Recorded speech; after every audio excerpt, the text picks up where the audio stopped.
वसुधा जामणकर बोलते. माझ्या चॅनलवर तुमच्या सगळ्यांचं स्वागत आहे. मी दरवेळेला तुम्हाला वेगवेगळे हे पदार्थ दाखवते, पण आज एकादशी आहे ना, त्यामुळे उपवासाचा काहीतरी मी वेगळा पदार्थ दाखवते. एकादशी आहे म्हणून वेगळ्या प्रकारचा म्हणजे उपवासाला लोक खिचडी, साबुदाण्याची खिचडी, भाजणीचं थालपीठ असं करतात. पण मी आज तुम्हाला वेगळं साबुदाण्याचं थालपीठ कसं करायचं याची रेसिपी दाखवणार.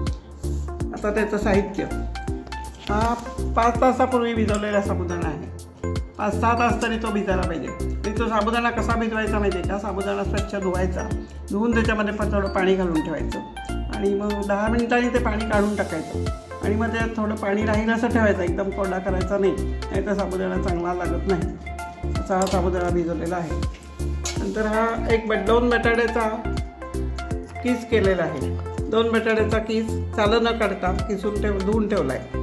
हे दाण्याचं कूट, हे थालपीठ करायला तूप लागेल, हे मीठ, चवीपुरतं मीठ, साखर, मिरच्या आणि ही कोथिंबीर आहे. पण कोथिंबीर घातलीच पाहिजे असं काही नाही. कोणी कोणी उपासाला कोथिंबीर खात नाही, ज्याला आवडेल त्यांनी घाला.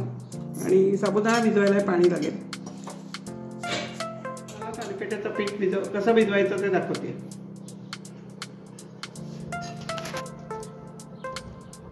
हा 1 चमचा साबुदाणा घेतला आहे.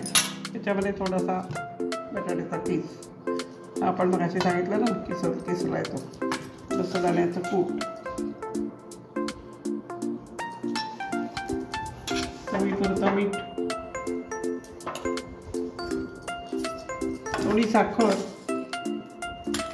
आणि मिरच्या तिखट जसं आवडत असेल तसं मिरच्या घालायच्या आणि हवी असेल तर कोथिंबीर.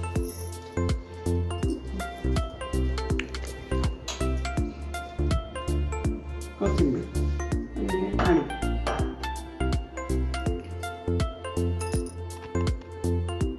आता आपण कसा भिजवायचा तो बघूया. भिजवलेल्या गोळ्याचं थालपीठ या तव्यावर तूप लावायचं खाली आणि मग तापलेलं आहे आणि मग उलटलं ते आता खमंग थालपीठ तयार आहे.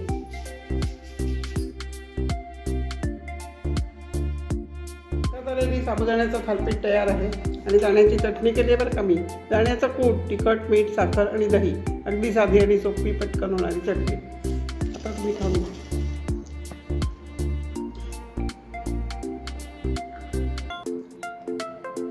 फार उत्कृष्ट झालंय साबुदाण्याचं थालीपीठ.